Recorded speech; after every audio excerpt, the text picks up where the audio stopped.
Hey, welcome back to The Goofy Guy, and this is the Disney News for November 2nd, 2020.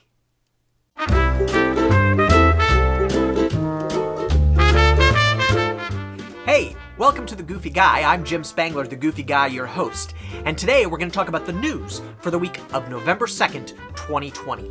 If you love Disney as much as I do, be sure to hit that subscribe button below and that notification icon so you never miss when a new video comes out. And also smash that like button. It really helps the channel out. Starting off this week, we're going to talk about the layoffs. We're not going to spend a whole lot of time on the layoffs because if you check out the video above, yeah, that one right there, I think should be right there, I think, somewhere in that area. If you check that out, I talked all about last week about the entertainment layoffs at Walt Disney World, really heartbreaking, and all the shows that are affected by that, which are basically all of the live shows and live entertainment that is affected by that. So once again, our hearts go out to those cast members, and we wish you nothing but the best, and hopefully we'll be able to see you soon. Disneyland Paris is closed again because of COVID-19. There's a new wave sweeping over Europe, and Disneyland Paris is closed for security's sake. Now, they are taking reservations for December 16th through, I believe, January 1st, maybe a little bit after that, to be open for the holidays. But that is going to be very limited, and it's only for the holidays, and then they're going to close up again. So Disneyland Paris, closed again. Imagineers have applied for a new permit for Spaceship Earth. It's for power source and control unit. Now, that could mean anything. That could be that there just need some updates and some repairs, some refurbishments that need to take place. I'm not sure that it really has anything to do with the big overall refurbishment that we're all looking forward to. But you know, it's good that they're still doing work on that attraction because we all love Spaceship Earth. There's a new plan in place to get reservations for Rise of the Resistance to get a boarding group. As you all know right now, to get a boarding group, you have to be in the park by the time the park opens, and then you have to quickly use your thumbs and get that boarding pass really fast. And they go out in seconds. They're out in seconds. But now they're trying something new. They are going to allow people that have reservations for the park that are nearby, i.e., in the Walt Disney World area, begin to get those boarding passes at 7 a.m. At first, I thought this was an odd idea. I was like, I don't understand it. But now I think, you know, as I've done a little bit more research and listened to people with a little bit more knowledge than I have talk about it, I think that what they're really doing is they're making sure that people that have reservations at the Walt Disney World resorts get first dibs on those boarding passes. I can't imagine going to the parks and having a reservation and spending that much money only to get to Hollywood Studios and not be able to get Rise of the Resistance boarding pass. That would be awful. Now, there have been some complaints about annual pass holders, and are annual pass holders going to be able to get these reservations? Because if you're in the area, they say in the area, and they don't really specify when that is. I assume we're going to find out what that means when this actually starts. But, you know, by being in the area, we don't know what they're talking about. Does that mean on the Disney World property proper? Does that mean within 5 miles? We're not quite sure yet, but I know that some annual pass members, some annual pass holders that have annual passes that live in the area are concerned that they may not get on Rise of the Resistance again. I don't know that that's necessarily a bad thing. I think that they will get on it again. I think that Disney just wants to assure that its guests that are staying on property get that opportunity first. And I'm not sure that there's anything wrong with that. I know I've ridden it once, and you know, I'd like to ride it again, but I've ridden it. And so next time I go down, that won't be at the top of my list because I've ridden it. And so I think it's okay.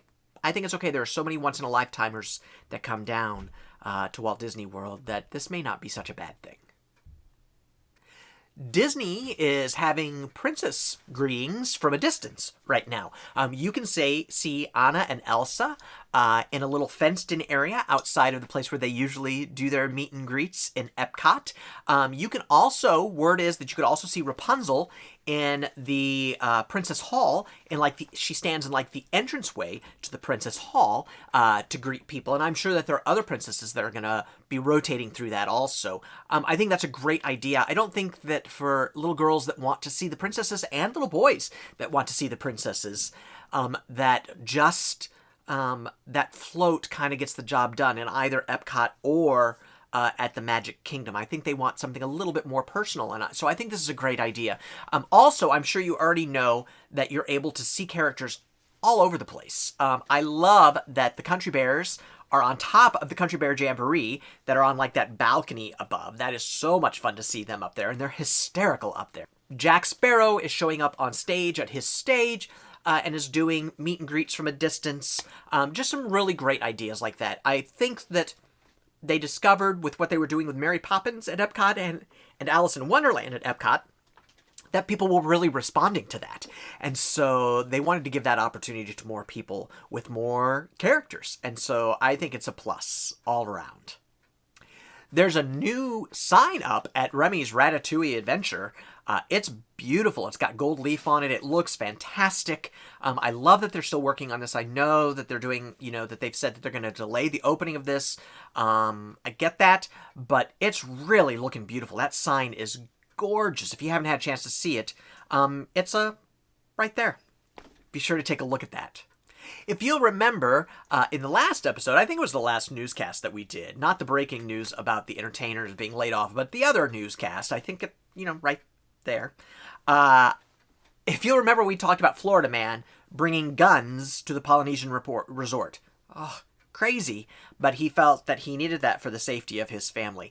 Well, back on October 8th, a Georgia woman brought a 9mm handgun to the Magic Kingdom, and she actually had it in her purse, and she ditched it behind a flower planter. Now, it just so happens that one of the hospital staff that was working on taking people's temperatures saw her put the purse behind a planter, and notified the security. And security went and got the purse and then escorted the lady out.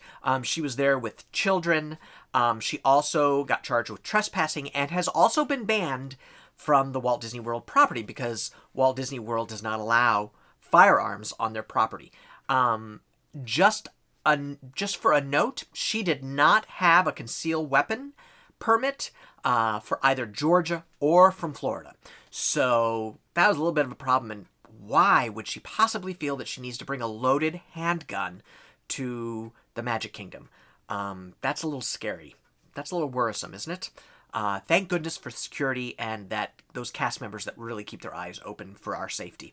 Really appreciate them. Thank you so much. Georgia woman. Is that going to be a new thing? Georgia woman? Kind of like Florida Man? I don't know. There's a new series coming to Disney Plus on November 18th, The Wonderful World of Mickey Mouse. Now, from what it looks like they're going to be using the new animation technique, which I love, that they're using also on Mickey and Minnie's Runaway Railway. I love that. And it's going to be a new Mickey Mouse series. I think this is great. I love that they're trying to bring Mickey back to the forefront and the Fab Five back to the forefront of the Disney company.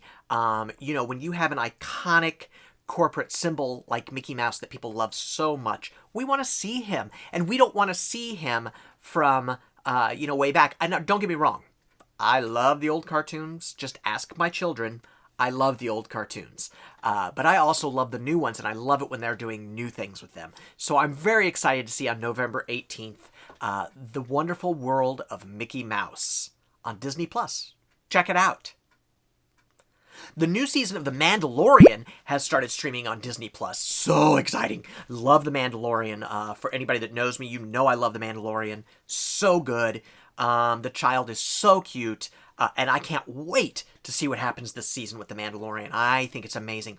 Also, there is some amazing technology that they're using for this that I didn't know. It's not green screen technology. So amazing. They're using huge LED panels, screens, and surrounding the cast, the scene in these LED screens with the image of what they want in the background.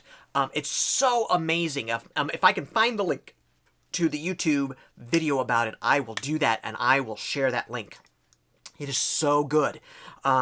They are doing amazing technology. All of a sudden, I understand why they were getting all these special effects awards at the Emmys. Now, don't get me wrong, they deserved every single one of them, but now that I know what they're doing, it's even more spectacular. So exciting, the technology that they're using. Great stuff. finally, on this November 2nd, 2020 news update, it's finally Christmas at the Magic Kingdom and at Walt Disney World. Overnight, it's amazing. They go straight from Halloween on one night, and then on November 1st, they've taken all the Halloween stuff down, and they've got all of the new Christmas stuff up. The Christmas trees are up, the garland is out, the wreaths are out. Really looks beautiful, as the Magic Kingdom always does, and Disney always does during the holidays. A very exciting time. It's a little sad that we're not going to have any of the gingerbread houses this year, but they're still going to do the best that they can. I also know that they've been testing the show on the castle, so hopefully very soon we'll be able to see that show on the castle, and that'll definitely be interesting. I don't know that it's going to be a nighttime show. I think maybe they're just going to change the projection on the castle every once in a while, like every 10 minutes or every 15 minutes, or I don't know. We'll have to see how that works, but very exciting. Holidays at Walt Disney World are happening. It's so great. I'm very excited about that. Thanks so much for being with me during this brief news podcast. I've tried to keep it short as I could, and make sure that you get all the relevant news. There's always news that I don't talk about. If you're interested in products and stuff, I'm probably not the station you want to be watching. But as you can tell, I do love Disney, and I love talking about Disney. I love talking about the innovation and things that they're doing. It's always a lot of fun. Be sure to hit that subscribe button below and that notification icon so that you always know when a new video is uploaded, and make sure you smash that like button. Really helps the channel, helps other people find this channel out. Really appreciate it. I know that you have a lot of places that you can go for your Disney news and Disney fun, and I'm really glad that you've chosen to spend this time with me. Thanks so much. You can find me on all the socials. I'll leave all those links down below for you to be able to find me if you want to reach out for me. Also, leave a comment below what you think about some of the things that we've talked about. All opinions are okay. They're all valid. We all have opinions, and we don't have to agree. We do have to respect each other, but we don't have to agree with each other. Also, is there anything that you'd like to see me cover? Is there anything you'd like to see me talk about, maybe do a little more in-depth investigation about, that you'd like to know more about? We're definitely going to give you more travel tips and more travel planning, but certainly let me know if there's something else that you'd like. Also, you can catch these, if you're more of a podcast person, you can catch the Goofy Guy podcast. I release those every week at the same time that I release these videos, so be sure to listen up, and you can get those wherever you get your podcast. You can get them on iTunes, on Spotify, on Google Play, on Pandora, Amazon, any place that you get your podcast, you can get the Goofy Guy podcast. So, thanks so much again. Be sure you get out. Tomorrow is election day. Be sure you get out and vote, vote, vote. Don't care who you vote for. Just exercise your right to vote. Make sure your voice is heard. That is what is important. Also, be sure you're wearing your masks, take care of each other, check on your neighbors, check on your friends, make sure everybody's doing okay. COVID is coming back in force right now, and we really need to be taking extra care, to be taking care of ourselves and also our neighbors. That's why we wear our masks. It's not for me, it's for you. And with that, I will talk to you later.